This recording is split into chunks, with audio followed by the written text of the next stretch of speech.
On today's episode of The Crow's Nest, we're going to be discussing the idea of competition. Competition is this thing that we all know. We all engage in it, whether we want to believe it or not. Competition is just part of our reality. We compete to get the job. We compete to get the promotion. We compete for affection, to get the girl, to get the guy. It's just a fact of life. So on today's episode, I have a new guest for you. His name is Robert Bayar, and the two of us are going to try to wrap our heads around this idea, this concept of competition. And I don't know if we're going to come to any conclusions, but I hope at the very least that the conversation is interesting and makes you think. So with that said, here comes the conversation. I hope you enjoy. Thanks. Rob, you had talked to me recently about talking about this idea of competition, and it came about when you were, did you watch or had you heard about the Michael Jordan documentary that just got released? Yeah, I mean, like, I don't have TV, I don't have cable, so I heard about it, and pretty much like everything that's going on in pop culture, like I find out through social media and Instagram. And well, Instagram is the only social media app that I have. So I started seeing the memes, or like, the little, because what happens is that every time something popular, like a TV show happens, like um the content of the TV show takes the backseat to the narrative of the people, how people react to it. So with this documentary, I started seeing, like, obviously I was interested in seeing it just for the love of the game, quote unquote. But I was looking at some memes and some funny pictures, and I started like thinking about it, like wanting to watch it. And randomly one day, a good friend sent me. I mean, I feel bad saying this, but like he sent me pretty much like all the episodes, so I could start watching them. And I started watching it, and it's just it because I was obviously, like, I was born in 88, so I was too young to like see the rise of Michael Jordan. And I was also in a different country, so like in the 90s I was back home. And obviously baseball is what dominated the sports world in my country. So I knew of Michael Jordan, but I didn't really know much about him.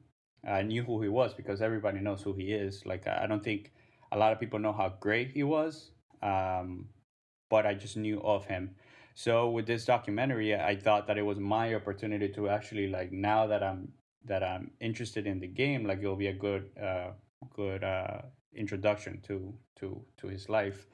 And most of the documentary talks about how competitive it was. Like how pickup games would be all out war, because he just wouldn't let go.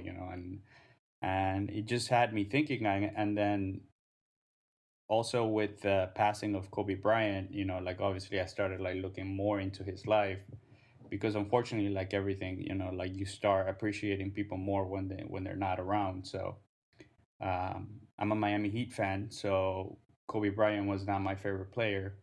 But it took, unfortunately, this tragedy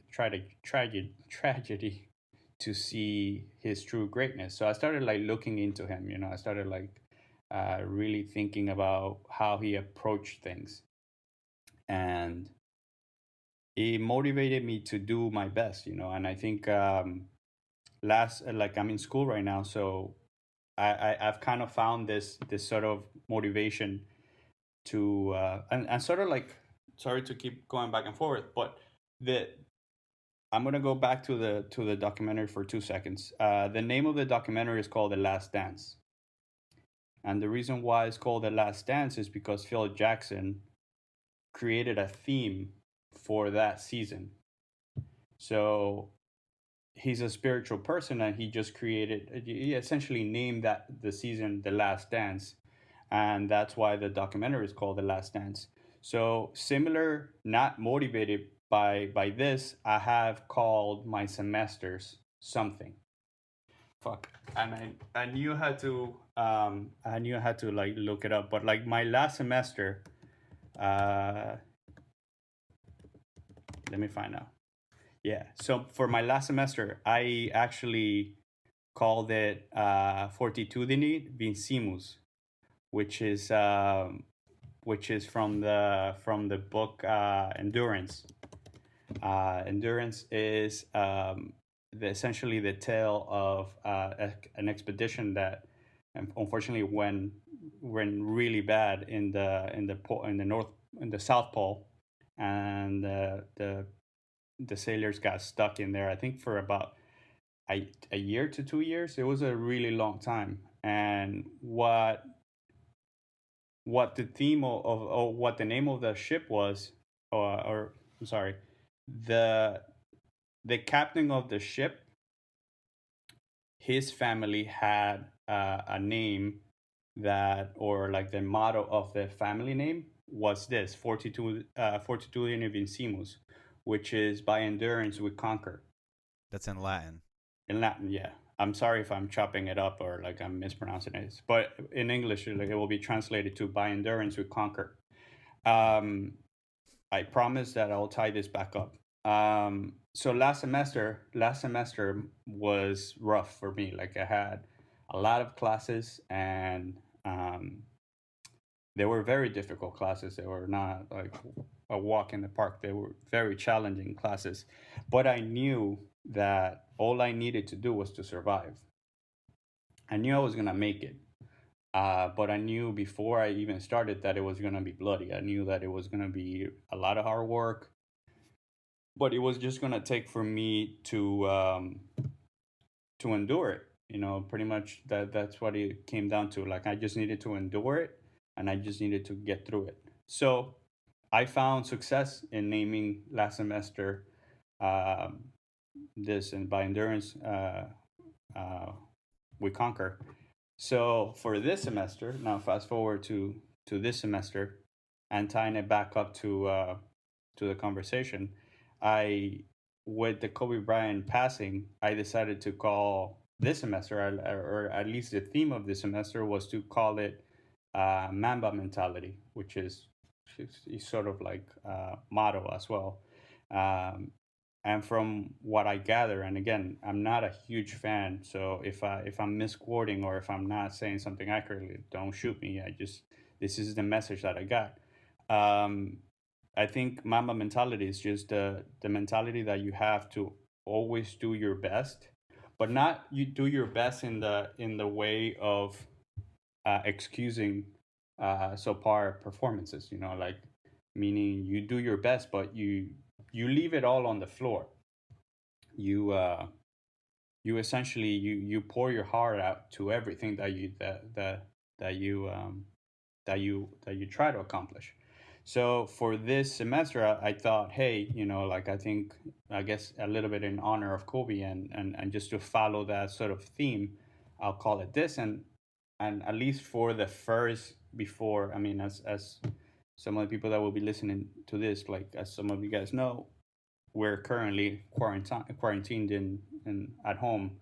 So while I was in school before the lockdown happened, I think I was true to that theme of trying my best. Like once this happened, like it just kind of fell off. But I think I'm back on it. But yeah, it's just a matter of doing your best at every single situation possible. So for me, I think one of the things that I've learned through school is that I'm rarely, if not never, the smartest guy in the class. Like I always, I think after maybe the first or second semester, I stopped being the smart guy. But I have never stopped being the guy that tries the hardest. Like that's something that I take to heart. Like I would understand, and I would accept not being the smartest person, but I personally can't accept somebody trying harder than me. I can't accept somebody doing more homework than me, and this is not as kissing ass. It's just I personally think that um, you have to always do everything that's within your power, um, to make sure that that you leave it all on the floor, and essentially what the Mamba mentality is, you leave everything that you have on the floor, and then everything that happens after that you should be okay with. So that's kind of been my mentality when it comes to this. And as far as and this actually comes from my competitive nature, and this is kind of like where we kind of started the whole conversation on. It's just like competitiveness. I didn't understand what that was.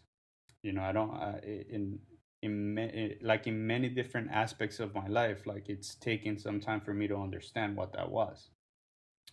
For a very long time, like I would meet somebody and then I would just have some sort of friction with this person or a dislike for this person, and I wouldn't know why. Like I don't know, like, hey, why don't I like this person? This person has never done anything wrong, um, but for some weird reasons, like I just never liked the person.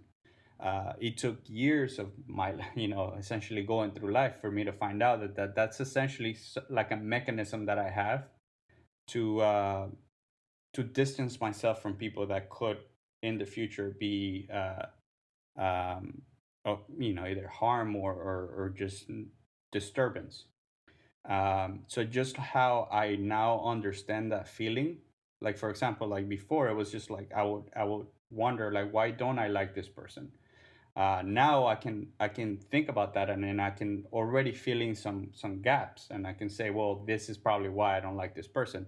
And in that sort of in that same vein, the competitiveness is also something that I can now answer to.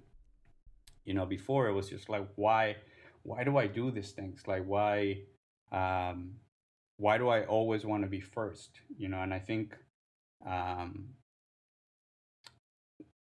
in some ways before, not essentially because of this documentary, but before this documentary, it was it's simple, or it will be not too far from um, from the right answer to say that sometimes being too competitive is not a good thing. You can destroy relationships. um, you can burn yourself out. And now I think that watching this documentary, like I can at least have an anchor. Like I can at least see that, seeing examples of like, well, this sort of mentality that this great athletes have is something that I can essentially grab the best from, and I can essentially go forward from there. Um, the One of the quotes, I was actually looking at this quote recently. I don't know if it was from Isaac Newton or from somebody else, but he was essentially saying that any sort of discovery or any sort of advancement that he makes, it will be because he's standing on the shoulder of giants. And this is the sort of mentality that I want to adopt. Like I want to see these athletes, and I want to see how competitive they are and how great they are, and then I want to build from that. I want to grab that, and then I can go forward uh, with a modified version of myself. So yeah, it's been a good documentary. I sort of watched pretty much every episode that I could. um, there's a part where that essentially resonated the most with me. Like he's talking to the interviewer, and he essentially says, like, I just want to win at all costs. Like that's all I want. And if I damage some relationships on the way, then so be it. Like if I want to be great, and if you don't want to be great like me, then you have no business being around me. And I heard that, and I was like, well, this is a way that I want to approach things. Like I want to be great. Like whatever I do, like I want to be great. So if you just don't want to be part of that, that sort of mentality, then I really don't want to have any business with you, because it goes back to like why I personally wanted to talk to you about. It's just like, why is it sometimes seen as a negative aspect, to be competitive? Why sometimes you reward so par behavior, like in competitions everybody sometimes gets a trophy, and I'm not that type of person. Like, I personally think that you should have a winner. Like, sometimes in most of the things, you have your philosophical approach of, like, it doesn't have to be a zero sum game. You can have multiple parties winning. um, I sometimes prefer to have a clear winner and a clear loser, and at least, and not necessarily because I think that I'll win, like, not because of that, but I think that it just motivates me, and that's a fire that puts me to into action, pushes me into action. Because if, like, me being embarrassed, me being defeated is what makes me a better person. And I think when you eliminate this competitiveness in pretty much every aspect of life, at least for me, I know everybody's different, and now I understand that there's a lot of people that will probably do better um, in other environments. For me, I need to be in that sort of situation where the stakes are at the highest, and there's going to be a consequence to your actions. Sometimes when you when you have no consequences, like, why exactly are you doing what you're doing? And if that's the case, like, why are you gonna try to do your best? If I tell you, Chris, I'm gonna give you $100 if you run a mile, you could run a mile at any sort of speed. But then if I start, like, putting sort of like checkpoints of, like, well, I'll give you $5 if you run it, in less than 20 minutes. I'll give you this if you're running, and then for me that's motivating. For me, like, having that sort of competition or that sort of goal pushes me to do better. If it was an open goal, like, yeah, everybody can run, then like, at least for me personally, like, there wouldn't be too much about it. um I was also listening, because I've been, since everything is being tracked right now, if you watch a video on YouTube already knows exactly what you want to watch. So I was watching, obviously, a lot of videos about this documentary, and a lot of different videos are being advertised of, like, well, watch this, all related to this documentary. And I came across one where they were talking about Tim Duncan, which is another player that played against Michael. And he was saying, like, the reporter was saying, how this particular player, like, would not this player will not get the best out of Michael, because this player will not feed into that fire. He will just play, like, he will just play basketball, and then um, he will just go into the basics and then essentially finish the game. There were other players, and then one of the things that they talk about a lot on the documentary is how certain things that were said push Michael to do, godly things. Like, well, they were saying, well, you can't play anymore, and then that's why he decided to come back after he retired. um, there was even a part where he said that somebody said something, and then he came back the next game and completely destroyed the team. But it turns out that this player never said anything, so he made up in his mind that this player had said something disrespectful, so he can get motivated, and then he can come back the next game and win. And I just thought, I mean, I personally think that's a good thing. I mean, like, I don't know, like, other people might think that that's a little bit too much. um, but I just think that that's the sort of mentality that I think create greatness. And I've gone for way too long, so you need to.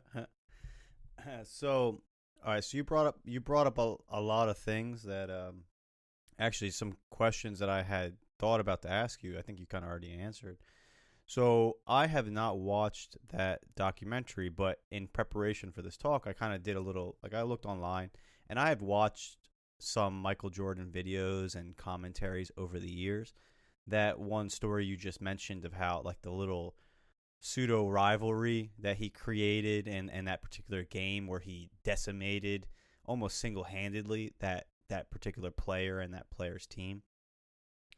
Michael Jordan and people like him, right? Because I don't. He was great at basketball, and I think he embodied what you're describing. Like I think he embodied the idea of competition and of persevering and searching for greatness. I think in one person you can see that. You can see it in others, but you can see it in him, especially because what he chose to focus his life around is competition, right? It's a game. Inherently, there's going to be competition. One team will win, one team will lose. So that's if he had a competition, kind of that inborn desire and quality inside him. Well, he picked a great activity to harness and focus that energy towards. I I tend to believe that competition is good and is valuable. But with that said, listening to you and then kind of like some of these ideas that kind of began to pop in my head, I do see a downside, or I could see someone making an argument for the negative of that kind of competitive drive. There was one quote that I looked up. I guess Michael Jordan has a lot of great quotes, actually, a lot of great one-liners. Whether he came up with them or someone's just writing them in his name, they're really good. But one that stood out to me was, to be successful, you have to be selfish, or else you never achieve. And once you get to your highest level, then you have to become unselfish. You need to stay reachable, stay in touch, don't isolate. And yeah, it makes sense. But there's that's like, we can unpack that for a second. In order to become, and you've kind of said this, you've parroted some of these ideas before. I've heard you almost verbatim. I think you would agree with this Yeah, quote. 100%. Yeah, that in order to, if you want to be great at something, you have to invest a lot of time and a lot of energy. And if you're investing your time and your energy in a lot of different areas or with a lot of different people, you're going to get, I guess one could argue, mediocre results, right? And you've said this a lot. You can't be 100% in two or three different things. It's just not possible. I mean, that's something that we want to believe. Like I've told myself that, but uh, through trial and error, like I have found that it's very difficult, if not impossible, for you to maintain that. It's not sustainable. Like we were going back and forth with editing. It's You can't, like, at any point you'll probably collapse. I've pretty much experienced this every semester. There comes a point where, like, I'm exhausted. Like I can't think anymore, and sorry to cut you off, but I think I have seen that happen in the past. Like and again, it comes through knowing who you are and growing up and experiencing life. Um, it does get weird. It does get difficult when you, and I think the reason why, at least for Michael, and pretty much any successful person, the reason why it makes sense for them is just they're tackling that sort of aspect in one particular channel.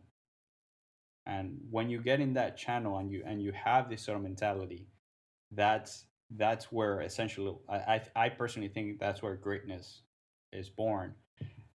So I think for the regular person, it's a little bit more difficult because you have more channels. You have your family channel, you have your work channel. For me, you have your school channel. So you have multiple channels. To tie it back up to the selfish aspect that you were talking about, I unfortunately I have to agree 100% with that statement. Um, I also think that, and this sort of idea started to come up when I read The Selfish Gene from Richard Dawkins, where he essentially he talked about the word selfish. You know, selfish has a negative connotation to it. Like if you say you're selfish, you are, you know, you're essentially driven out of the pack. You know, nobody wants you. Nobody, everybody wants you to contribute. You know, like to give everything that you can to the community. And the word selfish doesn't, you know, doesn't sound good to say that you're selfish. But I personally believe that being selfish is the best thing that you can do for your community, because by being selfish, by investing in yourself, like essentially goes back to like what MJ was saying, like when you're selfish and you achieve this great, you know, this greatness, at that point you are going to be giving back, you know, like to be like when I say you should be selfish, I'm not saying that you should go from the moment you start to the moment that you're dead being selfish. I mean that by you being selfish, you are bringing people with you. I personally think that when I moved to New York, I did that out of selfish reasons. I was living with my mom. I mean, it's kind of different, but at the moment, I was living with my mother, and the selfish thing for me to do was to leave her. You know, obviously that income from rent and utilities was going to be gone. She was going to have to struggle to to make, you know, ends meet. So for me to say, hey, you know what, I'm packing and I'm going to another state. Obviously, you can say, well, that's a natural continuum of life, but you could also say that that was kind of selfish. You know, like I could have stayed, but I thought, you know, if I do stay around, you know, and you know I stick around with her and even don't leave the state, like if I just move out but stay within the surrounding area of her, you know, I will not be selfish. You know, I will be helping her. But then, what will happen when she passes away? You know, like what will my life become once she's gone? You know, like what's gonna happen? My whole life was dedicated to enriching or like, you know, helping this person that I mean I still obviously I love, but I started thinking that, well, in the future, if I want to help her, it will be of use for her to allow me to leave. Not that she wasn't going to let me leave, but like it will be worth it for her to see this um, rough patch. So when you fast forward a couple years, I can go back and help her. You know, like I can be more successful.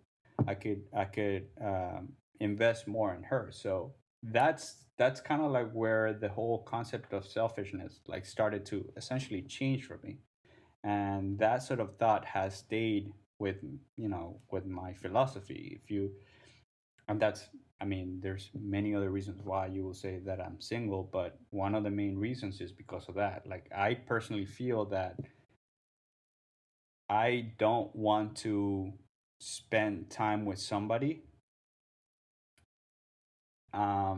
No, I'm sorry. Like I wouldn't want to spend time on some with somebody if I'm trying to get something done. And I think that will be selfish in a negative way, because I feel like in that sort of relationship there should be more of an equal balance. You know, like if I do get into a relationship, I think that the whole relationship is going to be like on my terms. Like I can't talk to you right now because I have to do this homework. I can't talk to you right now because I have to do work. So my selfishness of trying to tackle this particular obstacle in my way right now will deter me from having a relationship because I'm too focused into this particular task. So I guess that was a good, or that was a way for me to kind of like put two things in contrast. You know, like the positive aspect of you're going to go back eventually, sort of like MJ said, and you're going to help out those that were, that are behind you, quote unquote. No, I was going to just say is that so with that quote, it's I think we have two different interpretations of it. So I think, and then you can finish your thought. Is it sounds like you're assuming that by well, a couple things. I want to unpack it like two or three things. One is another word comes up with what you're describing and how you link it to selfishness, and that's sacrifice. Like you sacrificed, let's say in some way you sacrificed the relationship you had with your mom, and that scenario, you sacrifice something, that relationship, whatever you want to call it, to go pursue something that is personal, but in the long run could be of great benefit to not only yourself but your mom, someone who you love.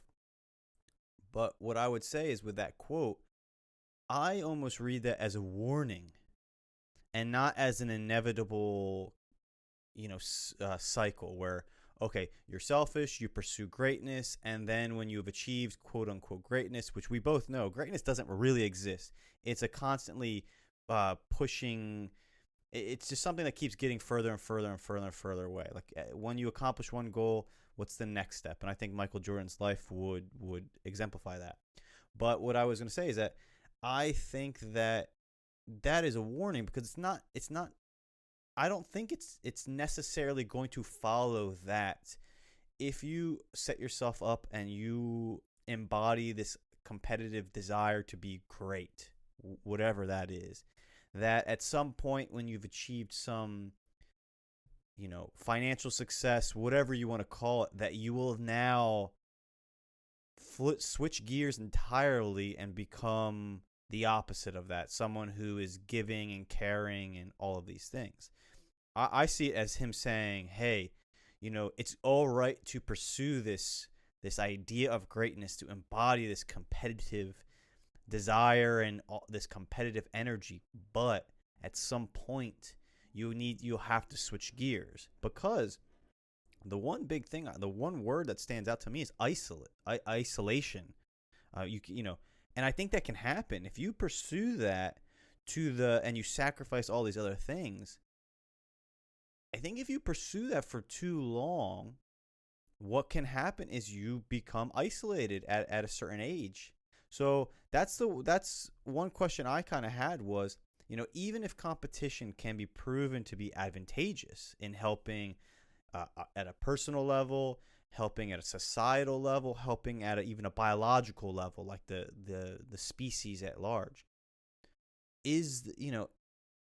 so you achieve material success or whatever you want to call you accomplish your goal.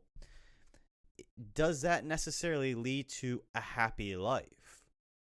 And that is where I tend to be very much in favor of competition. I don't consider myself extremely competitive. I didn't grow up that way, but I can see value in it. But I can also see a downside, and the downside being that you sacrifice things that as you get older you realize are even more important. Like Michael Jordan, he has a family. I don't know what the dynamic was with his family. He might have been a shitty father. He might have been a shitty husband because his vision of himself and his pursuit of greatness, he put that on a higher pedestal than these, familial relationships. And when he's 70 and can't play basketball anymore, and all he has is, or 80, and all he has is his legacy, will that be enough to satisfy when you have no one around you no relationships that you've invested in for 20, 30 years?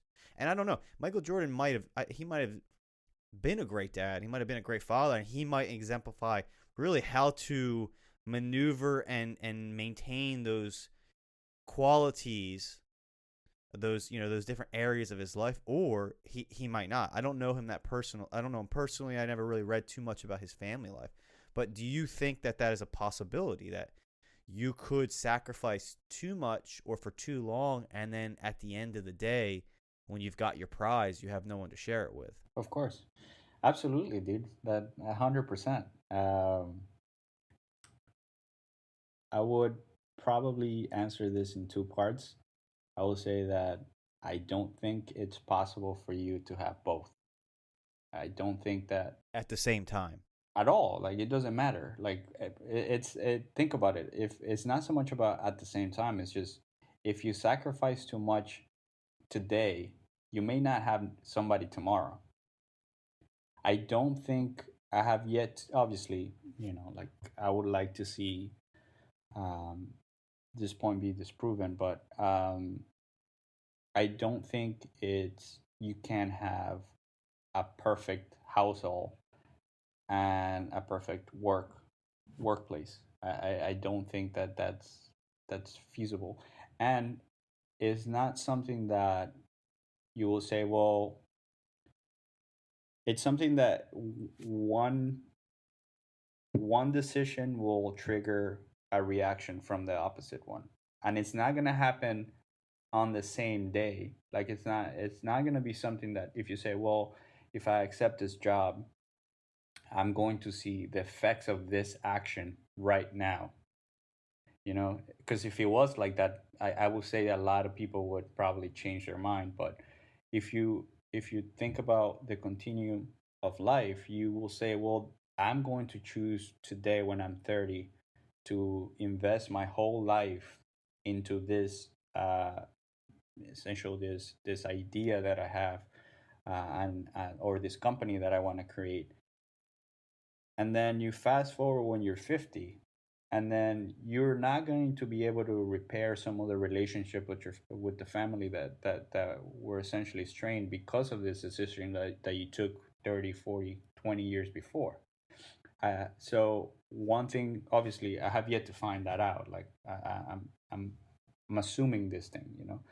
I would say that was part one of the answer. Part two is essentially every time I finish a semester, that is the low point of my year, because once that's gone, competition ends, and then you face the reality, and it's just like, well, I don't like there have been, not to get depressing, but there have been some times where I would be on the way back from taking the final and have nobody to celebrate with. I mean, I have a lot. I have friends. I have people that, I mean, I consider you, and I think maybe we haven't had some celebration, but I would assume that you're a friend, and then obviously I have other people that I could potentially reach out to, and if I wanted to have a celebration, I could. But as having a partner, having somebody that would be waiting for me at home when I come back to essentially decompress and help me, or at least celebrate with me, it's tough. It's not I don't enjoy that. Like it really puts things into perspective. That's where I see the negative aspects of that, because if I say, well, let me not do this, let me invest in a relationship, um, then I will have somebody with me at all times. But I am of the idea that I need to do good for the other person to stick around in a way. And I know that obviously there's unconditional love and shit like that, but I think that I don't want to be with a girl that doesn't expect me to do my best, you know? So I feel like if we're in a relationship and you're not seeing the sort of drive that I have as a positive thing, I don't think it could work out, because I want to have somebody that will push me in that sort of way. And I don't know why I started talking about that. But I guess it's just that's why I think it's just, at least for me, it's not possible at the time. And I think it's not so much about me. I think it's about all the other people in history. Like I think you can research this, and you can type on Google like what is the biggest regret people have, and then you're probably gonna find a couple articles from like very successful people that will say, "Well, I wish I would have spent time with my family." So, I mean, based on that, sort of historical fact, I tend to believe that you can't have both. I think you in life you have to choose, or you can strike the balance. I don't think it's a binary process. I don't think it's zero or one. I think there is a middle, right? But where that middle is, there's no greatness to it. You know what I'm saying?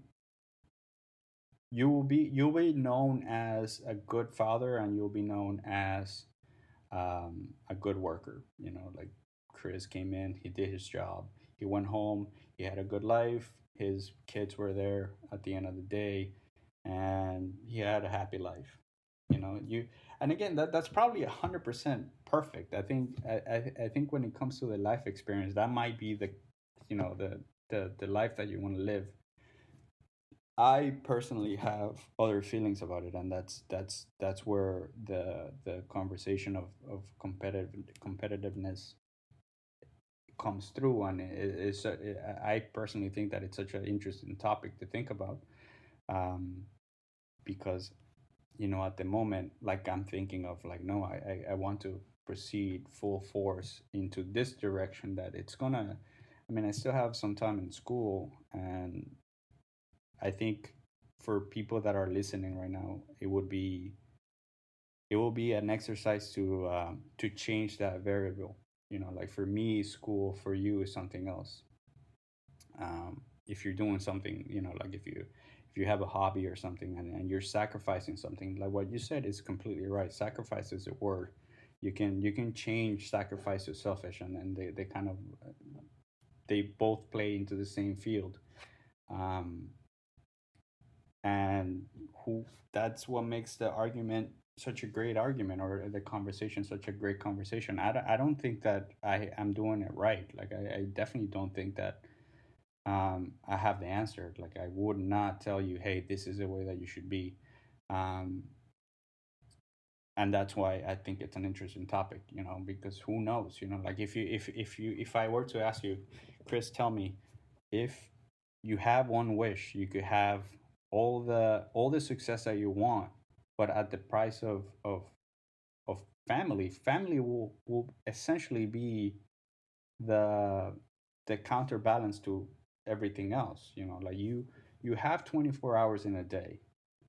You're like we rescheduled the podcast because I spent the majority of the day yesterday studying, so I couldn't have a conversation with you because I felt that I was exhausted.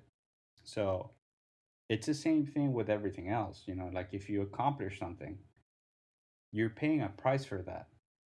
So if you talk about success in your career, that comes with time, that comes with effort.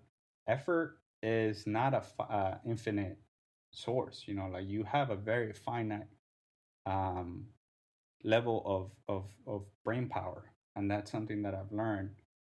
You can't study for 5 hours straight. You can't read for 12 hours, even if you have the 12 hours. And now we're seeing that we're now we have the more time now than we probably would in our life, in our adult lives. When will we have 2 months off? you know we're not going to experience that, hopefully, obviously. But with that said, during those 12 hours that you're essentially awake, if you're effective, and you're doing what you need to do for 5 hours, I think that you're an impressive person. So now let's say that you do those 5 hours, that will take you down to 7 hours, right? 7 hours, like if you take sleep into account, that's 7 hours. And then with the 7 hours, then you're exhausted. It's not like you have 7 hours, like you have physical 7 hours, but your brain is not actively responding to those 7 hours. So if you have 7 hours to spend with your family, and you're already exhausted, what sort of relationship, or what sort of output are you going to expect? So you can take that and then you can say, well, now you spend X amount of time working. How are you going to be, let's say that you're this competitive person that wants to do their best at work. It's going to have a toll. Like it's going to take a toll on you. And then when you get home, you're going to be tired. And that's going to be an issue for your family 10, 20 years, 30 years.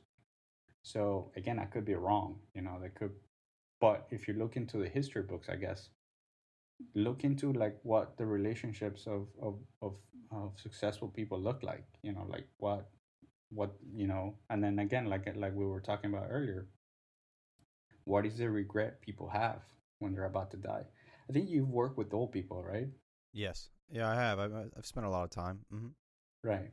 So if you were to ask them, like I think most of them, I don't think anybody will say, like anybody that had a family life will say, well, I think I wish I could have been a little bit more successful at work.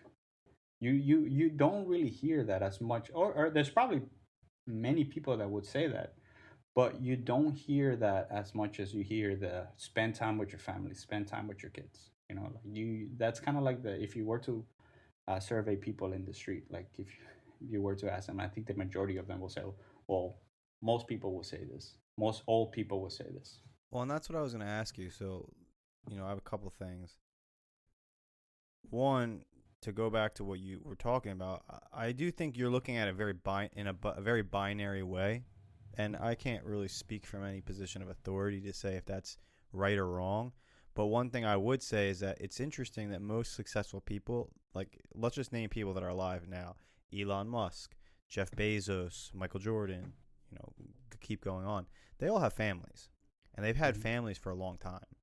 So it's not like they achieved some degree of self-appointed success, and then it's like, okay, now it's time for phase 2, which is find someone I'm in love with or whatever, get married, have kids. It's like usually they've had that, and that's been a relative constant in their life for more than a decade.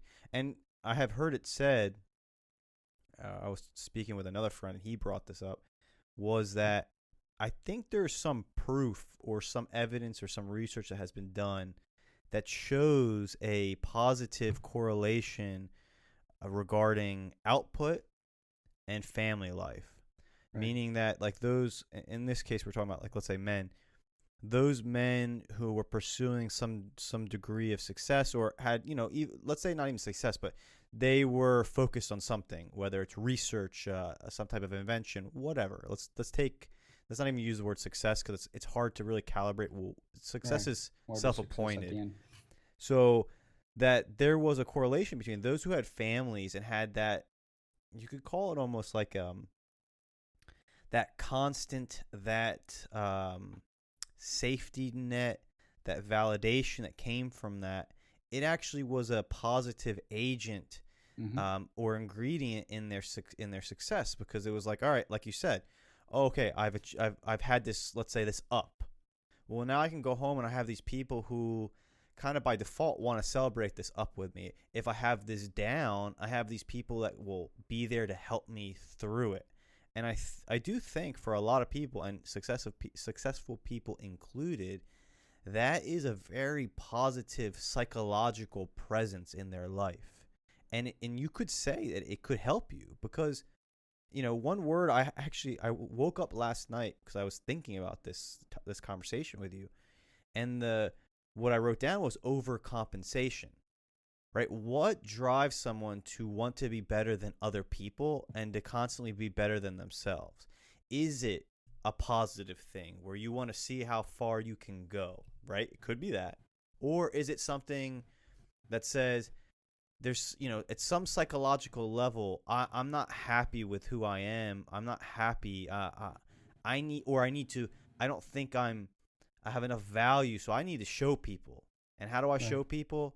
By being the best, by outdoing myself and outdoing everyone else around me, so that the spotlight by default goes to me. Because that was Michael Jordan, right? Michael Jordan, right? Yeah. He was a larger than life. He is a larger than life person. He wasn't just a competitive person, but he carried that that spotlight with him wherever he went, how he interacted with reporters. You know, he was always smoking these large cigars. Like he was trying to create a presence, whether it was consciously or unconsciously. So you got to wonder, right? It's like, are those who are not that competitive, in a way, is it that they have an advantage because they're drawing some type of self-satisfaction from other avenues? And I don't know. I'm not a scientist. I have no credentials in this background, but I'm offering this as a counterpoint to what you said. No, 100%. Yeah, and that's why I don't want to dig my feet into one argument. You know, that's not what I want to do. I one thing that I want to make clear is that I don't think my mentality is the mentality to have. Um, I think the reason why we decided to pick this topic is just because now you are seeing situations where you can essentially take this as a positive thing. It's and that's again that I don't think we will have an answer. I think some people would say that, and you can see this in like award ceremonies. You know, like at the end of every speech, you will get I want to thank my wife. I want to thank my husband. I want to thank my family. You will get that. I do believe that I'm not saying that, you know, like the binary approach is the right approach. I'm just saying that the binary approach is something that I think that I take too much into account, and I don't want to put an opinion on it. You know, like I don't want to say, well, I think this is a good thing. I don't want to say I don't this is a bad thing. I do want to recognize that that's the way that I think. Like that's the way that I proceed. It's very binary, you know, and I think I have taken from a lot of like successful people that this is a mentality that could be helpful. But again, we have the argument, we have this back and forth of like, well, you and I recognize both, you know, like I'm not arguing for being competitive over the opposite. Like I'm not arguing for that. I'm just essentially putting it on the table, and I'm just like essentially bringing up the question, like what, like how do you think it plays? You know, like how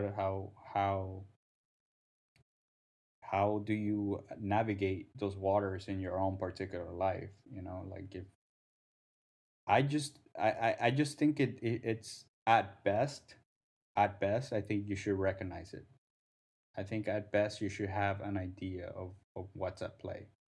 Um, we obviously, not to put anybody on the spotlight, but we have friends that essentially go through life without a direction. I personally have some friends that I think are very happy, or they're content, you know, with what they have.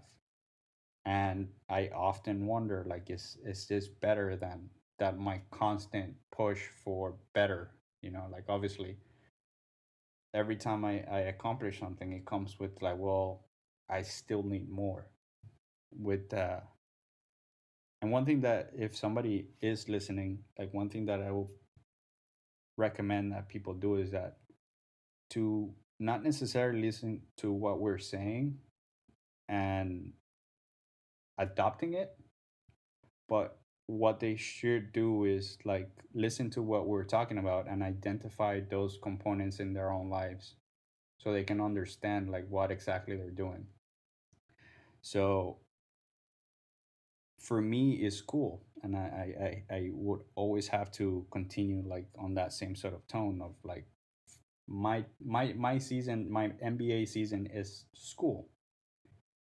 Like every season there's a you know, playoffs, and then there's a final, and then everybody, you know, finishes.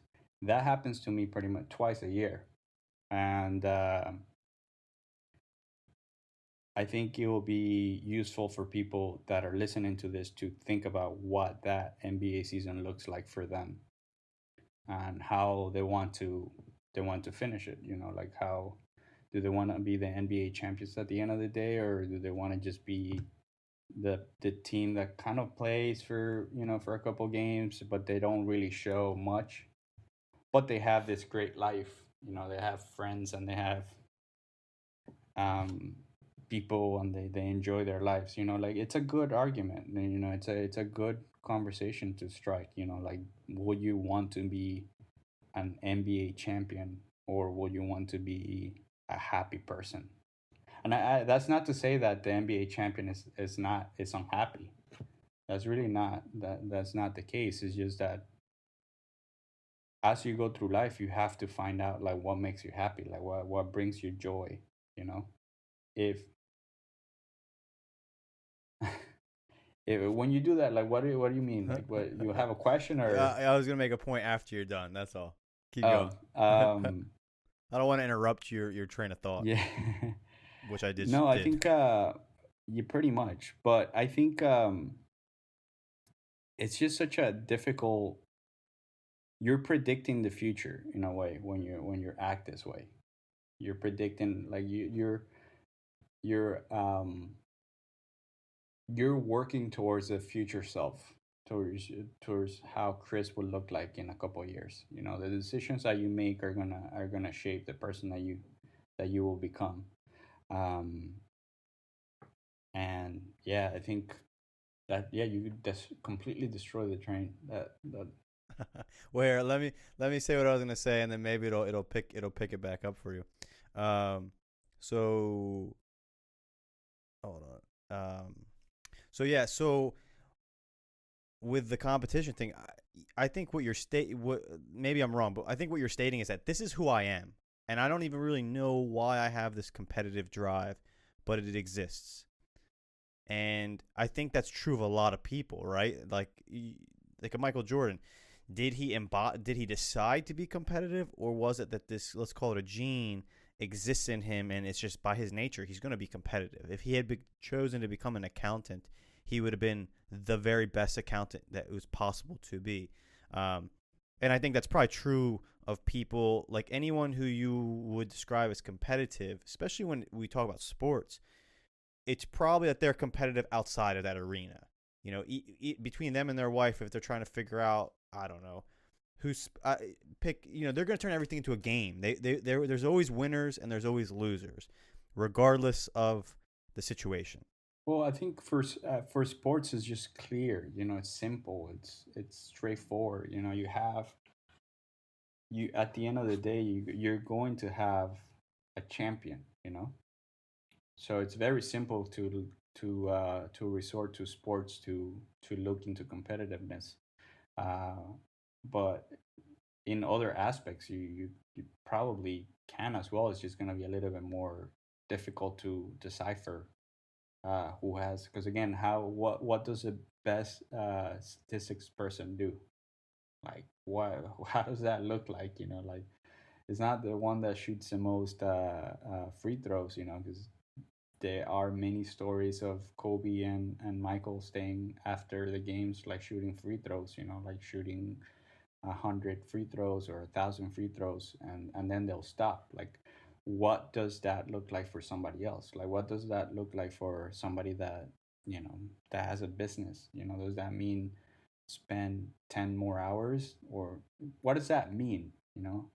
Well, I think money for in a lot of these areas is the catch-all barometer for success and for competition. I mean, think about if Elon Musk. But see, I will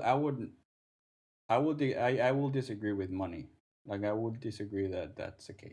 I'm not saying it is the best judge or barometer, but I do believe it is by default the barometer and the scale society uses. One thing that I will add on to that is tying it back up to the documentary.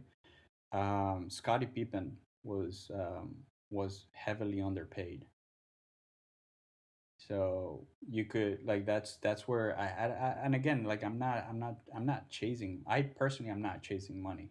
Like I don't think money makes me happy, which is fucking one of the best feelings to have, like to know that it doesn't bring you happiness. I think I'll be a miserable person if I thought that money would bring me happiness. I think other things bring me happiness, but um, I think it's an internal thing that you can't. I don't think you can put a pin in it. Like I think in this particular conversation, you can say basketball, but basketball has other things. I think if there's like if your listeners didn't already pick this up, there is a lot of insecurity in competitiveness. There's massive insecurities. You're constantly pushing for something through this documentary, and pretty much I would say like in the majority of the cases, MJ was talking about growing up with older brothers. And in one particular situation, he recalls having his father um, ask his older brother for more favors. So, like, he felt that he had to win his father to have that sort of love.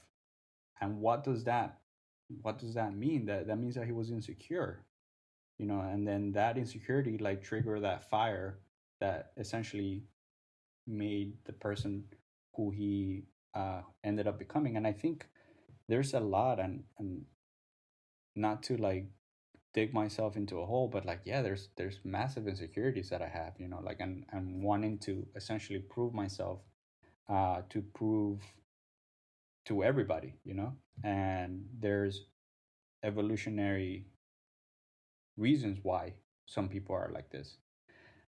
We now live in a society that we don't need to essentially be the best, like you not to be fucked up, but like you could have people that are subpar have a normal life. But when we were I guess at the beginning of the civilization, or even before that, you needed to be the fastest runner to survive. You needed to be the best hunter to survive. If you didn't, then that would essentially mean that either your tribe will kick you out or you won't survive. So there are reasons why people will want to be competitive. I was reading this book where most of the sports are essentially things that we would be entertained by. Like when you say, well, throwing a basketball, like what does that mean? um, and then you can say, well, that's somebody throwing a rock to a fruit to actually get the fruit to fall from the tree so you can eat it. And then with thousands of years of evolution, that just created this sort of idea in our head that seeing somebody throw something is something that equates to food or to happiness or to um, so that's where I feel like the competitiveness comes like I mean, I think it could have been or it was something useful before, but now it doesn't necessarily have to be something as important as it was before. I mean, imagine if somebody didn't care about going hunting. Imagine if somebody didn't want to get up and run or walk miles just to find food. Now you don't need to do that. Like you can literally like get on your phone and order food. So that just completely um, eliminates a fire that I think our species have. Like that. I personally like. I just that's the way that's my belief. Like I think we were made to be competitive, but obviously as we have evolved, some people develop more of that or some people develop less of that. I think there's not something there's not an ideal, like I don't think there's, because again, what do we know? I would say that just as another common thought that some people have, and again, like I'm not a person to chip in or like to put my input into this, but some people will say that it doesn't matter. Like at the end of the day, like some of the people that some of the happy like the people that look the happiest or most successful people are gonna be unfortunately the unhappiest at the end of the day. So Yeah, so I'm glad you took it in that direction. I was gonna think more at a historical level. So correct me if I'm wrong. Would you say that this idea of competition is inherent to the human species? That it's an ingrained evolutionary quality? Would you agree with that? yeah, with the minimal knowledge that I have, you know, yeah, I would actually say that that's the case. And again, my sort of philosophy with pretty much a lot of things is that I don't think that I'm right, even though I would preach or I will say that I'm right. I don't intend to say that my opinion is right. My like what I would like people to do is just to just see it, see what, or like understand what I'm saying, and how that applies to everything. And when this last book that one of the last books that I read, like I can't pronounce the name of the guy. It's Homo Deus, and he was talking about how everybody says that you need to learn history so you don't repeat it. Like if you ask somebody, like on average, like, hey, why should you study history? And it's like the majority of people are gonna say, well, so you don't repeat it. And what he essentially mentions is that it's not necessarily because of that. Is just so you understand like what those reasons are. What makes your mind set some like what sets your mind to something. An example that he mentioned was, why will people have grass on their front yard? Why would somebody just have grass? And he goes on to explain, well, thousands of years ago, when kings were living in castles, they had that. And obviously, if you live in a town, like for you to have very neat cut grass, that meant something. That meant that you were successful. That meant that you had money. Now that doesn't matter, but people still have that. People still will choose that. So what he's essentially saying is just like, when you have that option, when you have to think about something, and you're thinking, oh, I want to have grass on my front yard, it's not necessarily for you to make up your mind to know yes or no, but it's useful to know why you're thinking those things, why you think that you want the grass. um, and that's what I essentially would recommend people, like, why, like, just ask, just like, I'm not saying that you should be competitive, but like, why is being competitive right and why is being competitive wrong? Like, what's the sentiment when it comes to when it comes to that topic? Yeah. Well, you're right. You're kind of calling or asking people to figure out, rather than just adopting one side, competition is good or competition is bad. You have to kind of delve deeper and figure out the motivations, and why in this case it could be seen to be better, and why in this case it could be seen to be not good or have some negative side effects. So, but back to the historical level, and the evolution of the species and societies and whatnot. It's interesting because you kind of said it when you were giving the example of the basketball, and how that really in essence represents someone throwing a rock at maybe a honeycomb or a fruit or something of value. And I've heard this from someone that we've both listened to, Jordan Peterson. It was his example of the behavior of lobsters. And he uses it with rats. He talks about play and competition. So my question would be, and I'm glad you brought up competition in general, because it is a very interesting subject, because there's so many connotations to it, both positive and negative, that are not necessarily competition. It's just what we've come to identify as competition, right? Like for most people, there's certain stereotypes that are involved in competition of a macho-ness, of an intensity, of all of these things fill in the blank. But if you look at that example of the throwing of the rock, this primitive human being, it's like, how does competition work in a way where teamwork is as necessary or more necessary, right? So you're talking about early human beings, and there's a book and a person I can't recall, but he was talking about how the ability to be cohesive and to work as a group was as valuable or more valuable than any one person's ability to do something better than others. Because let's say you're the best at throwing a rock, and somehow competition ties into making you better. You're just one piece of this larger team, right? And the team is necessary to survive. One person can't fight a saber-toothed tiger. A group can. So I'm just curious, because in our society, when we think of competition, we think of the Michael Jordan, the standout, the guy who's the ball hog, who wants to put himself ahead of the group. He wants the spotlight on him or on the spotlight on her. And how if competition is a valuable ingredient in our history as a species, how does that work with teamwork? Because you could say, or the argument could be made, that teamwork is as important or more important than competition. So what do you think about what's that relationship between teamwork and competition, or selflessness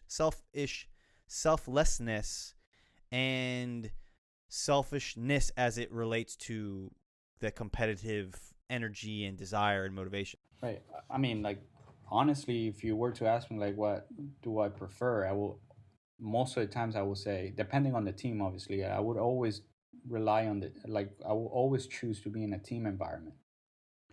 I think, as an example, again, sorry to keep like talking about school, but that's essentially, my situation right now. But I remember when I started this second chapter of my school career, and I remember thinking I am going to be the best student possible that I could possibly be, and I didn't care to establish relationships with my classmates. Like, I would go to class and then I would go to work, and that's where it ended. I didn't need to make friends. I didn't need to make contacts. I just wanted to be there, um, and I just complete the degree with pretty much 100% individual effort. Um, but as the beauty in school and the beauty in life, like, you learn through trial and error that that's not gonna work. I I honestly think that I think it's possible for somebody to go through um, what I'm going through by themselves, but I just think that whoever can't interact, or whoever can't establish relationships with people is not going to be successful in school. And I think that could be analogous to other fields. I think that, I mean, just as an example, like when I'm taking exams, or like doing homework and solving problems, like, it would take so much time. If not, it wouldn't be possible for me to solve everything. But when you have other people helping you, when you have other components to the equation, then everything just becomes better. I think what I will say is just not so much about being competitive means that you do everything on your own. I think being competitive is requiring the best from the people around you. I think that's where being competitive is the that's where I will say that in that field there's very little that you can argue against. Because if you're a competitive person and you're in a team environment, you're being competitive, but you're demanding. And that's where MJ had the quote, like, if you don't want to be great, then you don't have business to be around me. And that's true. If you push everybody to be their own best version of themselves, then you're enriching their lives as well. um, and that's why, I mean, when it comes to teamwork, like if you putting teamwork into the picture, I will say that there's very little negative. Like I can't, like I personally can't think of a negative aspect of being competitive in a team environment.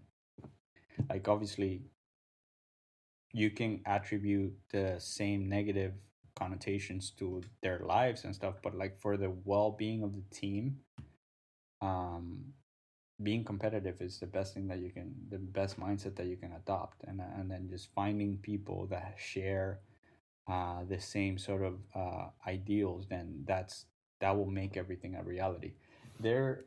And that's where that's a big problem that I think we always think of the individuals. You know, we think of Bill Gates, Steve Jobs, MJ, but we don't think about the other players. You know, like there's a lot of pieces in the puzzle, you know, that unfortunately go go down in history as, you know, like, you know, statistics or something like that. It was employee 5 or employee uh 30,000 that made this company what it became.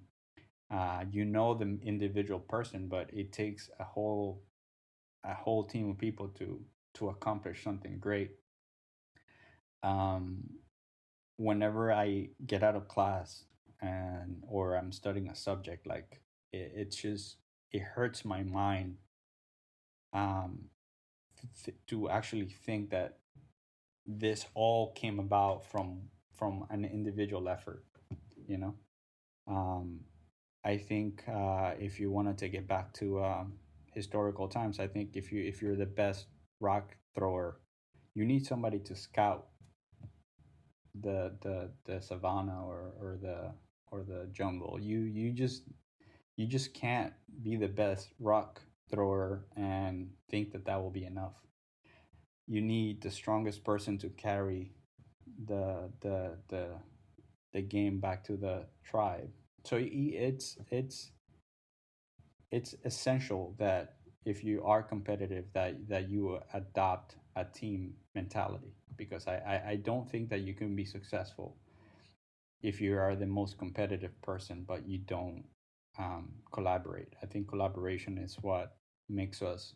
It's not competitiveness. It's just collaboration. That is essentially the key to our success. Um, if you as a species, if you can't communicate, you can't. You can be the most competitive person in the world. You know, I want to carry the most. The most vegetables or whatever, like the most fruits or the most meat. But it doesn't matter, like at the end of the day, if you because you can't, you really can't. You can do that for maybe um, a generation, but then, you know, it's one thing that Jordan Peterson also says is that alpha males that use power to dominate don't fare well at the end of the day. You know, like if you're the strongest person, it takes two average people to take you down. You know, one on one you can probably dominate everybody, but like it only takes a team of two people, three people to like bring you down. um so it's absolutely necessary. Like and I think the most beautiful thing that you can put on competition is teamwork. So yeah, I'm a huge fan of teamwork. Like whatever it is, I think teamwork. It's where, I mean, the thing is that the thing that's sad, and it's unfortunately the way that it just works. You know, like it's just that at the end of the day, you're going to have a single piece that gets recognized.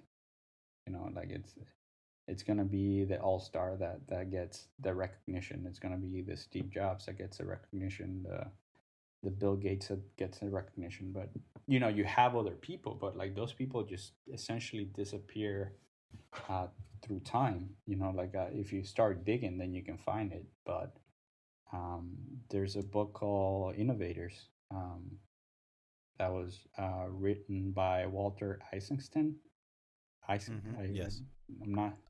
Yeah, Isaacson. Walter Yeah, Isaacson. and I haven't finished it, and I've kind of gone back and forth with it. But the whole premises of the book is just to essentially recognize all the people in the Silicon Valley, or the in that sort of field, technological field, that just really don't, that go on, that uncelebrated. Like those people that just, because everybody just thinks of the Steve Jobs and the Bill Gates and the Mark Zuckerbergs, but there's a lot of people that make things become what they, and essentially at the end of the day end up being. Yeah, and that's the interesting thing about teamwork, because that's think about these massive companies, which are great examples of large scale teamwork. And you're right in the sense of that. You think of like a Jeff Bezos. Like Jeff Bezos is not an expert in every aspect of his company. He could, he lacks the prerequisite knowledge for probably many of the things that Amazon provides. And I don't believe, I could be wrong, but he's not a computer programmer. He doesn't know how a lot of these particular features work. He's the coach, right? And then he has this larger team of people who have their own expertises and knowledge bases, that his job might be how to maneuver everyone and kind of like leverage everyone's ability.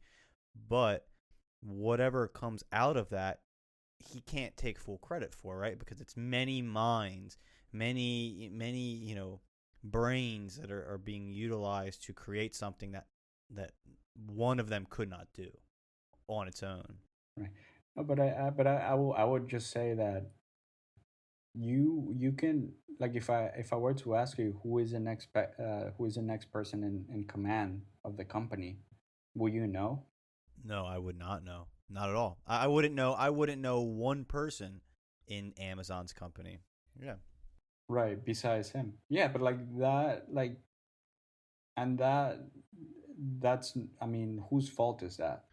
I don't think I mean, well, the argument could be made that it's their fault. It's the person at the top not shedding enough of that spotlight on the rest of the team. But I also think it's a human quality that we like to see. We like to look at one person. We are in a very real way. I think humans are individualistic in like, take this massive system, right? Because Amazon is a massive system. It is a kingdom, an empire in a way. But we don't look at it as a system or as an empire. We take all of that and we embody it in one person, the figurehead, which is Jeff Bezos. Same with Apple. We look at Tim Cook or the Steve Jobs. Is it that they don't shed the light and not enough recognition is given? Or is it that something in us just kind of likes to summarize everything into one person? It's just like take the Oscars, for example, to just look at a completely different industry, right? A director is can be a genius, but there's hundreds, and like with a Pixar movie, thousands of people that are necessary to make that final product. And you could list them all off. And a lot of times in Oscars, they'll try to list a lot of people. But at the end of the day, you don't remember any of those names. You don't care to. You just remember Christopher Nolan. Yeah, and that's what I think it's worth examining. I'm not, and that's why I can't, like, I you will need a lot of smarter people to figure that out, but I can't tell you why, but I can recognize it, and that's kind of like the point that I think we should make anytime we have conversations like this. Is not to essentially prove a point. It's not to say, well, it's wrong that those people don't get recognized. Like, we're not taking the argument to that level of, like, peeking aside, but like, I guess what we're trying to do is just to recognize that that happens. Like, that is a thing that unfortunately is a reality. There's a lot of things in our reality that a lot of people just can't accept, and I don't think it's a point of submitting to them, because I think I've told a couple of people this. Like, I asked my mom once, like, what will be the trait that she disliked about my father the most. because my father was a great person.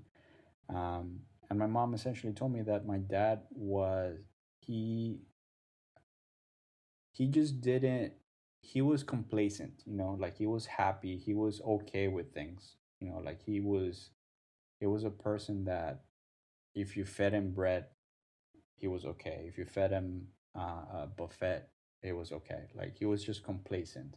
Things were okay. And she didn't like that because she felt that he could strive for more, you know?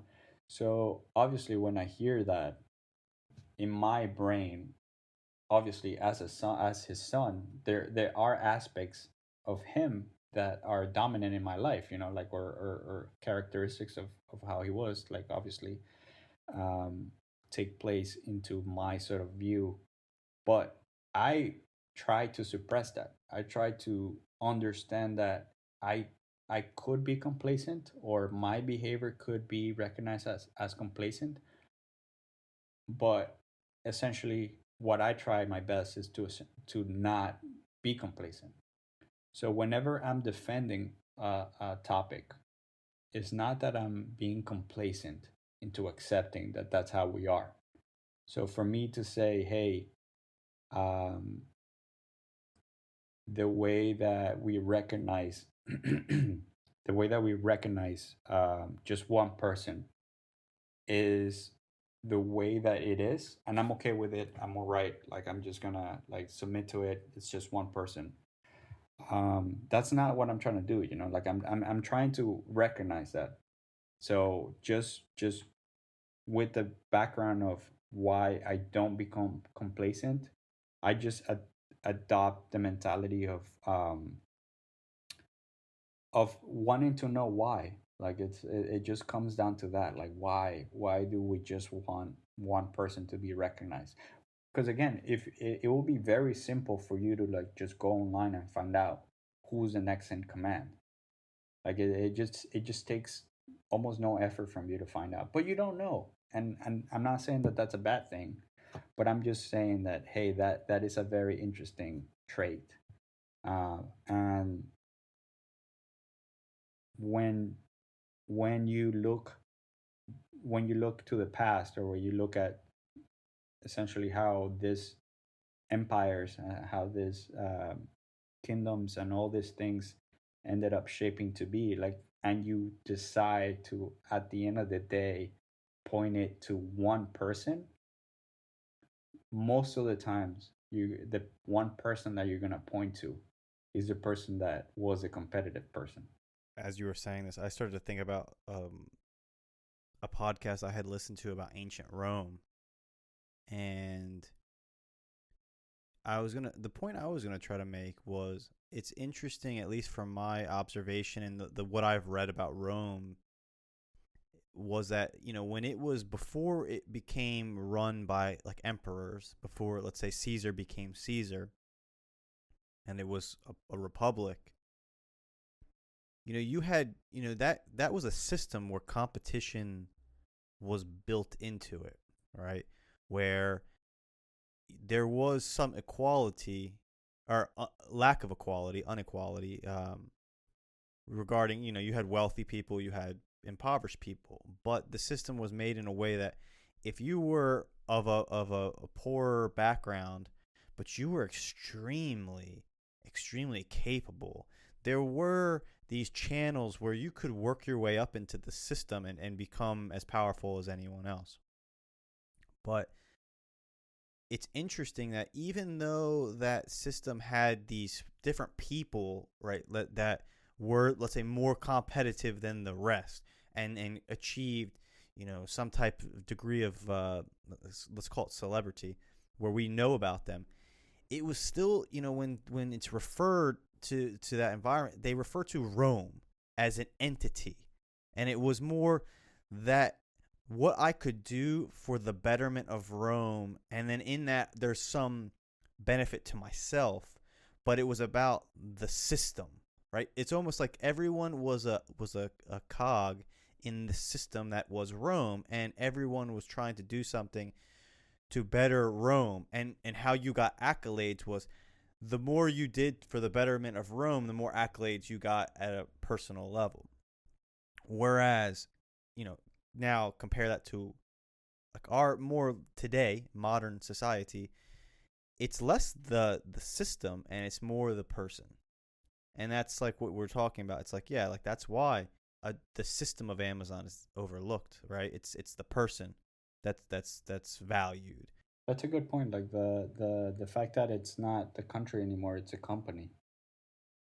Some of these companies they have more money than other countries. You know, Have you ever seen? Did you ever watch Silicon Valley, the TV show? the show, the on HBO. Yes. So I just watched it recently, and there's one. The reason I bring it up, there's one episode where the main character who's trying to start this company is called into Congress, and he's supposed to be there to talk about like privacy and data collection and these topics, which are very, they are present in our society now. And he starts to he goes on this long kind of like monologue about like freedom, and it's very much like, revolutionary in its connotation. But he kind of refers to these people as kings, right? And that's very true. It took me watching this comedy to really think about it. It's like these people are kings, and what they have in a real way are empires that go beyond any type of geographical demarcation. And it's kind of a fascinating thing. It's like in a real way, Amazon is probably more powerful than many modern governments, because those modern governments in many cases actually need something that they provide. And it's weird, and you could say this is very new. I don't think it's ever really been seen where, yeah, where else, in what other time can a private citizen create a system of such power and magnitude and size that it in a real way would rival any government? It's a very fascinating, because I think competition plays into that, because right, with governments there's very little competition anymore. They're so established. They're like established systems that we just all are born into, like, oh yeah, that's the government, you obey them. But kind of competition is taken out of that in a real way. And now you're seeing competition be reinfused into these corporate systems, and you're seeing what that does. It makes new emperors and new empires. What have you ever thought about that at all? Yeah, I mean, like a incredible example of that is SpaceX. SpaceX is competing with NASA. So you're now looking at at a private company that's competing against a government, and now not necessarily competing, but like now they're serving them. But a space program was dedicated. It was essentially done by the government, and there are other. I don't know much about the Chinese or the Russian space program, but yeah, now Elon Musk would be able to. I mean, I know for sure my country doesn't have a space program that I know of, so that essentially will say that Elon Musk has more power than my country when it comes to space travel. You know? Yeah. Well, and it's kind of fascinating that with NASA, have you noticed how much more, like with the NASA T-shirts, they did? I think I saw an article or something that NASA did some type of like concert or something to raise money. Like NASA, people are starting to talk more about NASA because I think of what you're describing. Because SpaceX is a competition, and for the longest time, the only competition was other governments. And now you're seeing Elon Musk and SpaceX, and he's not the only one, right? Because Jeff Bezos wants to expand. So it's like NASA for. Then you also have the Space Galactic that's gonna be like consumer travel, like space travel. So yeah, it goes to show like what. Yeah, but I mean, I think we can we can also do a whole entire podcast on Elon Musk, but um, his initiative, yeah, but that's true. His initiative to create a space program or a space company essentially created other companies. Not to say that, well, if it wasn't for him, other companies wouldn't have emerged, but because of his contribution, other companies decided to, to invest in this. Like I think this company that I just told you, Space Galactic. I was actually like reading into it, and I think they started like in the early 2000s. They created the company. Now the company just completely went public, and it's more known now. But it just goes to show you that this company was created a long time ago. SpaceX comes around now. This company has a essentially like a rebirth, and then it's more popular. Yeah. And I mean, one way to look at that also is how, if you using Elon Musk or Jeff Bezos, there, and to show like a, let's say maybe a positive spin on competition, is that because of their competitive nature and desire, what is the trickle down effect? Because you kind of, to kind of tie a bow on this, you said it earlier, right? You with your mom, you sacrificed that relationship, and in many ways, you created almost a financial hole, right? Because you were no longer going to be able to help. But the goal being that if I pursue my own ends and I adopt a more competitive nature and I try to be the best I can be, the windfall will be that there will be benefits. Success is probably part of it. And then that kind of trickles down into my mom, someone who I love. So I need to kind of hurt in order to create a long-term help. And I think that's true with, you could say that's true of like the Jeff Bezos and all of these different people, because they create things. There's new technology that comes that we get to benefit from, also new jobs that get created, and these this entity, a lot of people are involved, and the trickle down to how many people do they get to support, families, and really it's hard to even quantify how big that footprint is of those, because of those people, right? Because even if we want to say Elon Musk is just the coach and there's this larger system, would that system be there without the coach? Because in this case, it's not just that he's a coach. He's the coach, and he's also the the owner of the company, right? He's everything. He created it and gave it life, and now it becomes kind of its own creature, right? That'll take on shapes and forms that he would never have even conceived of or imagined. So I don't know. One thing also, again, to tie another bow to it, one of the premises on The Last Dance is the relationship of the general manager of the team, and you're essentially saying, like, what you're saying is like, it's because of this individual's creating this company, and then sort of essentially getting to that field. But an interesting thing about this particular documentary is that the general manager, Jerry Krause, was saying that the players don't win the championships, it's the organization. And the players took offense to that. Now, as I mentioned before, like, if since I saw one video on YouTube, now I get bombarded with thousands of other videos.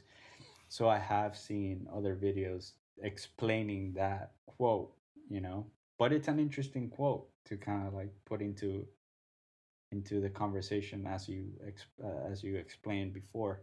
Well, think about the masseuse, the guys, the people who do the massages, the the sports medicine guy, the the people that are getting all the gear ready. Like it is a system. It's an organization. I would just say, just that's just because of the fact that um, with the quote unquote researcher, from what I have seen, the way that they compare things, or like, well, there are certain team sports where you can say organizations won championships, and they would say, well, baseball is a team sport that the organization will win the championship, not the players.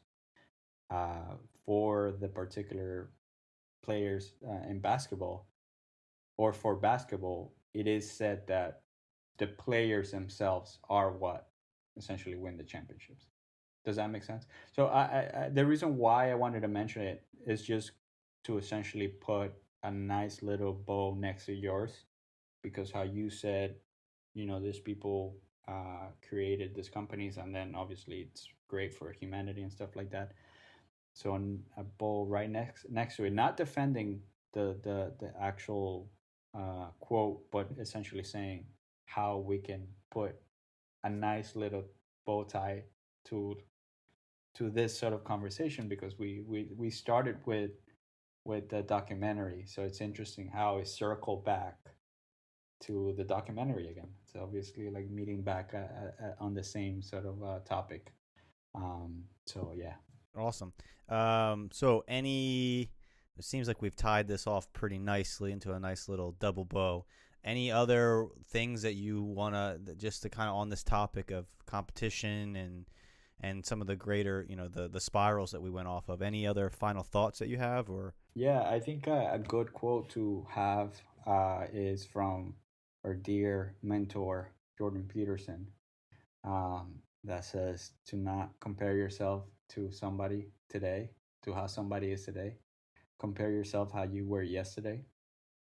I think it's a really powerful quote, just because you can take competitiveness to your own self, because if you are competitive, but you're competing against other people, you are going to unfortunately live a very unhappy life.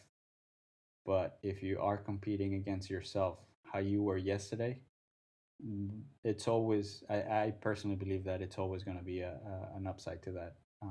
If if if you ate 5 hamburgers yesterday, if you happen to eat 4 today, you're on the way to success. So if I can leave a remark to this particular topic, I would say be competitive, adopt this mentality, but adopt it in a way that the competition is the person that you were the day before. I'm not competing against Chris today. I'm not competing against Steve Jobs when he was 32 or 31, because unfortunately, like if I start that competition, it's not gonna end well. And it's unfortunate that we also are in a society that we celebrate people that accomplish great things, and the younger they are, uh, the bigger the heartache. I think as I've gotten older, I've seen how NBA recruits players that are 18, 19, 20, and I always think back of like how I was when I was 18, 19, 20, and how far off that success scale, quote unquote, is. So yeah, be competitive, but make sure that you're competing against the person that you were the day before. awesome. Hey, well, thank you, Robert, for joining us and talking about Yeah, the subject, because I know it's something that's kind of dear to you from other conversations we had. But yeah, I know you're busy, so thank you for taking the time to chat. This was a great conversation. It was 2 hours actually, right? Yeah, You're we gonna have almost a lot of work, man. almost at 2 hours. So I guess I'm gonna be doing some editing tonight. But this has been good. So I think I'm gonna let it ride. It's gonna be 2 hours. I think we can have a 4-part podcast, just to like give a break to people and just like listen to 30 minutes and then come back. No way. I like to make you suffer. So if you are listening, you're gonna have to listen to the whole thing. Ha ha.